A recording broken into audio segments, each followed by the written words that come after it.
is a political party in British Columbia? Political parties are groups of people that get together to try to form a government. When we talk about political parties, we often talk about the left-right spectrum, and that's just an axis to try to understand where the party's ideologies lie. Ideas associated with being left-wing are often big government, social programs, dismantling the social hierarchy, socialism, and liberal ideologies. Ideas associated with being right-wing are often small government, capitalism, recognizing that a certain amount of hierarchy is inevitable, and they often adhere to more conservative or traditional ideology. Centrism attempts to balance these ideologies. Political parties are different at a provincial and a national level, so when you're talking about political parties, even if they share the same name, they might actually have different ideologies. You have to have 4 members sitting in the Legislative Assembly to be considered an official party in British Columbia. This is why traditionally only 2 parties ever get to participate in debates.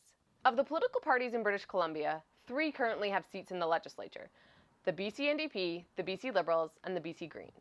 Christy Clark is the leader of the BC Liberals, John Horgan is the leader of the BC NDP, and Andrew Weaver is the leader of the BC Greens. In my last video, I talked about the 87 electoral ridings.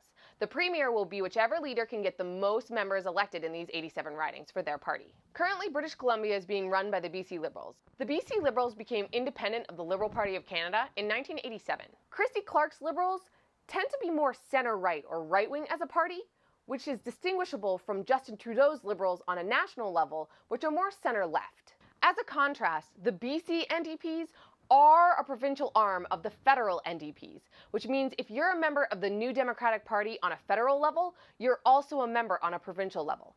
This also means that the ideologies of the provincial and national parties in the NDP align on many issues. The New Democratic Party was originally founded as the CCF, or the Cooperative Commonwealth Federation, back in the 1930s. When they were originally founded, they were a socialist party, and while they've moved towards the center a little bit more, they're still considered a very left-wing party, both federally and provincially. There was an international movement in the 1980s to create political parties based on environmental motivations. The BC Greens emerged from this movement, along with the Green Party of Canada. While the BC Greens and the Green Party of Canada emerged from the same movement, they are still separate parties. The BC Greens elected their first member of the Legislative Assembly last election when Andrew Weaver got a seat in Oak Bay Gordon Head. Environmental policies don't actually fall on the left-right spectrum, which means when you have environmental ideologies, you can be either left-wing or right-wing. In terms of policy, the BC Greens fall in the center of this spectrum, in between the Liberals and the NDP.